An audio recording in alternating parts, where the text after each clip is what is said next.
Hürmetli vatandaş, bugünkü leksiyemizi başlayımız. Leksiyede Sadaka Roza Washington'da sözleyimiz. Bugünkü ıslağı 2021 yıl 5. ayının 24. günü vatandaşım.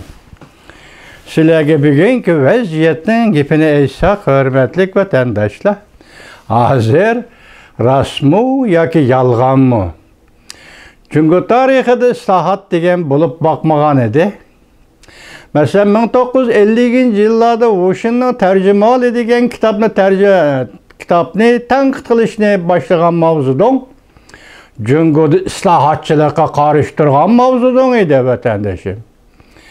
İlacı bulmaganda neme çare var deysiz. 1980 yıllardan başlap mesela Amerika Qo'shma Shtatları bilan diplomatik münasebet o'rnatgandan başlap çünkü islahat echivetish davri kirdi, bugün keldi. Demek G'arb dünyasının kütken ümidini aqlamadı. G'arb dünyasının demeyli insaniyetin kütken ümidini aqlamadı. Belki tehime şeddilişip, tehime vəhşilişip, Azer Uyguristan'da cezaları kurup, Uygur bu milletini etnik tazalaş devri kirdi. Etnik yokutuş devri kirdi. Muşundaq ahval asıda bayqi islahat qandaq mecbur bolgan bolsa, biz tünügün dedik, sağa birli yol çekiniş dedik, bugün Duvi Torbetide bir haber geldi, Azer Şinjin şehrini rehberlikni özgertip yanıda nemi bir nemege tayyorlik qiladigan, bu Cunguluqning og'zidan chiqmaydigan gap edi, lekin tuyuqsiz chiqdi. O nima? Endi Şinjin shahrini siyoset sınaq qiladigan siyasi alayda rayon yoki siyoset alayda rayoni qilib qurib chiqar ekan. Siz buna dikkat qilin, vatandaşım, tüvende analiz qilamiz. Bugün leksiyalarımızla başlayımız. Leksiyanın içinde hazır en muhimi, yani şundaqla, ki sezgör bir leksiya. Bugün Cungo'nun diplomati yancıçı 23. günü değil, 27. günü geçe Moskova'da ziyarette bulunduğum oldu. Buna ait sezgör tema hem sezgör leksiya. Mavzu mundaq. Juqumluq virus bütün yer şarığı təvriniş elip kelgen bir peytdə.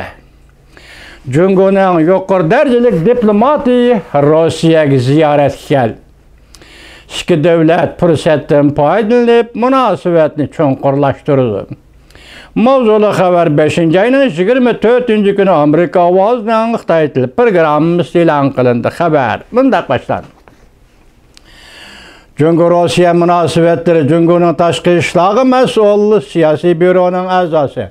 Yancıçı 5. ayının 24. günü, yani haftanın 1. günü Rusya'ya ziyaret kildi.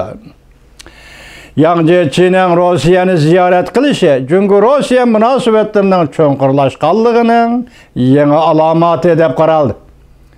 Vatandaşlar dikkat qilib o'tdi ki biz bir haftadan belki onu da ko'proq vaqtdan başlap Rusya-Cungo münasebeti ve Rusya-Amerika münasebeti to'g'risida leksiyalar so'zlab kelyapmiz. Yani şu noktada turib dikkat qiling, hurmatli vatandoshim. Cungo Tashqi ishlar ministrligining to'r beti yakshanba 23. kuni bunda xabar tarqatdi. Yancıçı 5. ayının 24. günüdün 5. ayının 27. günügacha Rusya'ni ziyaret qildi. Rossiyada 16. qatımlıq strategik bexatarlik maslahatlashish yig'iniga qatnashdi. Undan keyin Yancıçı Sloveniya, Kroatiya qatorliq davlatlarni ziyaret qildi. Bundan bir neçə gün burun Cungo'nun reisi Xi Jinping Rusya Federasyası prezidenti Vladimir Putin bilan ekran liniyasi orqali ikki davlatning yadro energiyasi hamkorligi to'g'ri yig'iniga qatnashgan edi. Yana bir xabar, hurmatli vatandoshlar. Yüzüne tökadigan bir ish. Cungo almashtirish yig'ini ochdi. Avrupa, Amerika bu yig'inga qatnashmadi. Mavzuda xabar 5. ayının 23. gün Vanvitor beti e'lon qilindi. Xabar mundaq başlandı. Cungo tünügen 22 kuni Chongqing shahrida 3-qatımlıq Cungo G'arbiy qism xalqaro mablag' sarflash iqtisodiy suhbat yig'ini ochdi. Bu yig'inning G'arb lageri bilan qo'l tutishib, go'zal kelgusini yoritish po'risti bo'lib qolishini umid qildi. Lekin Amerika, Yevropada har qaysi davlatlar butunlay bu yig'inga qatnashmadi. İki Asiya, kechiringlar, Nekki Asiya obzori jurnali xabar qilib bunday ko'rsatdi. Kishilik huquq masalasi hamda Amerika Jungosoda vaziyati tufayli Amerika va Yevropaning shirkatlarini Jungoni uzundan beri tayyorlik qilgan bu yig'inga qatnashmadi.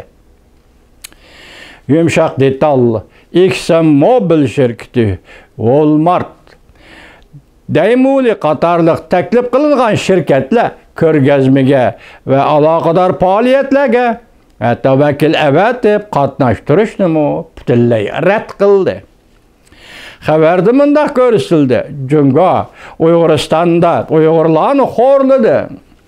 Beijing Hong Kong xalqini bostirdi va Tayvan bilan bo'lgan munosabatlarni jiddiylashtirib o'tib, Jungo bilan Amerika, Yevropa munosabatlarini yomonlashib ketdi. Demek hozir dunyoning vaziyati mana shu. Ko'rdingizmi? Dunyoning vaziyati mana shu vatandosh.